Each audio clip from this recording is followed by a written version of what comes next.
All right, everybody, Logan Alec here. Just today, the Senate passed the Paycheck Protection Program Flexibility Act of 2020, also known as the PPP Flex Act or simply the Flex Act. All right, you'll recall that this bill was passed by the House of Representatives on May 28th, and just today, the Senate passed it as well. Okay, this bill basically makes it easier for you to get your PPP loan forgiven.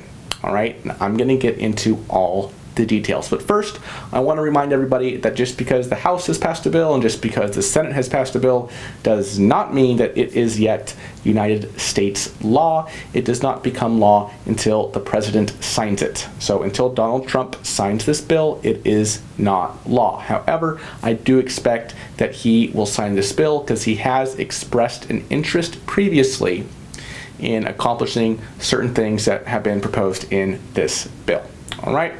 Now, if you're not a business owner, feel free to listen in, share this video with your business owner friends, but basically what the PPP is free money for business owners. All right. Stimulus checks were free money for almost everybody. Well, not quite everybody, well, almost everybody, right? FPUC, extra $600 a week. That was free money for those on unemployment. And the PPP is free money for small business owners. Why do I say free money? Isn't it a loan? Well, yes, but if you jump through certain hoops and use your loan proceeds in a certain way, and I'm going to get into all of it in this video, then your loan balance will be forgiven. All right. So I've covered the basics of the PPP in previous videos. I'm not going to rehash that here. I'm just going to go over what changed or what this new Flex Act proposes to change about the PPP program. All right, so first of all, the big one. It proposes to change the 75% payroll requirement to 60%, right? So under the CARES Act, it said, okay, you got to use at least 75% of the loan proceeds on payroll costs within an 8-week window in order to qualify for full forgiveness of your PPP loan. The new bill, or the Flex Act proposes to change that requirement down to 60%, right? So 60% of the loan amount must be used for payroll costs, and any borrower spending less than 60% of payroll costs would be ineligible for any forgiveness. So this is a little bit easier, right? Because some businesses were freaking out, like, wow, I got this loan, I'm not going to be able to use it 75% on payroll. Well, this bill would make it a little easier for you, right, by moving that number required to be spent on payroll from 75% to 60%. Also, this bill proposes to extend the window in which you must use the proceeds, 60% of which on payroll, from 8 weeks under the CARES Act to now the earlier of 24 weeks after you get the loans, or the period beginning on the date on which you get the loan proceeds and ending December 31st, right? Whichever is the earlier, right? So don't delay if you have not yet applied for the PPP loan, right? Because if you apply less than 24 weeks before December 31st, okay, that means you'll actually have a shorter window than 24 weeks in order to use the loan proceeds, 60% of which on payroll, in order to qualify for the forgiveness. All right, but even beyond that, okay, the money's going fast. All right, $659 billion has been appropriated to PPP. So far, $511 billion has been loaned out, and that number is as of May 23rd. Okay, so even more has likely been loaned out since then. So if you haven't applied yet, please apply. Please apply. If you have a good relationship with a local credit union or something, you could try that. I would apply at all the fintechs you can find. I'll put a link below to the lender that I used. I got my PPP loan approved very quickly, so I'll put a link in the description for that. All right. Okay. So what else does this do?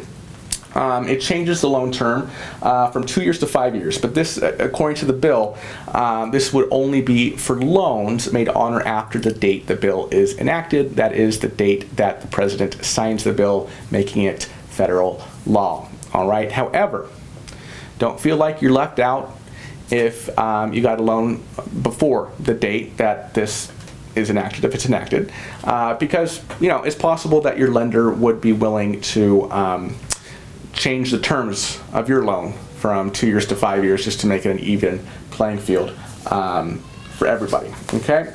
All right. So what else does this do? So for those borrowers who do not apply for loan forgiveness, repayment would not begin until 10 months after the last day of your covered period. Okay, your covered period being the window in which you have to use your proceeds. Okay, under the CARES Act, that window was 8 weeks.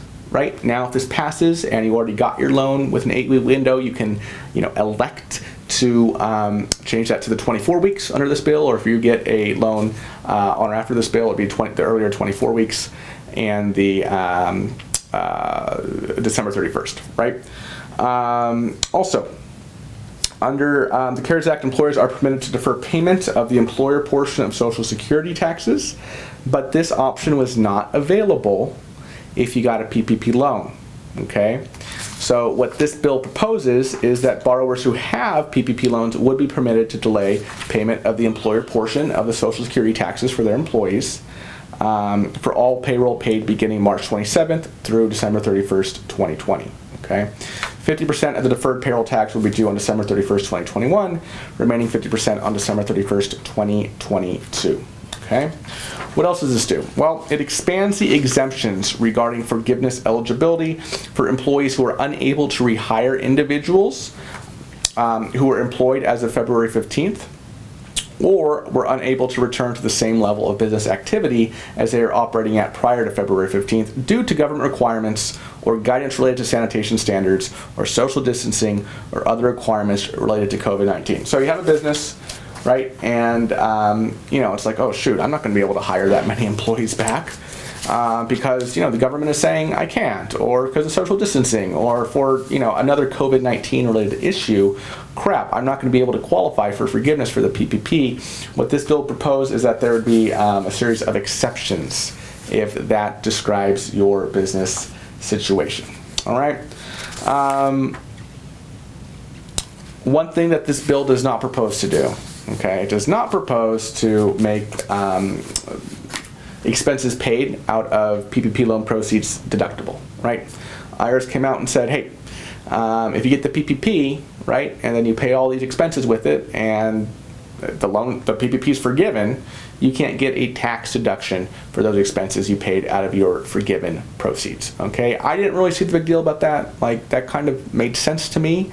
A lot of people were kind of angry about that. I think like the AICPA maybe was angry about that, but I didn't see a big deal with it. It kind of makes sense, right? This was the government money that you got for free. Why should you be able to double dip and get a tax deduction as well? Okay, and this bill doesn't change that at all. All right. So that is the basics of the Paycheck Protection Program Flexibility Act of 2020. If you're a business owner out there, I from one small business owner to another, I really do wish you the best.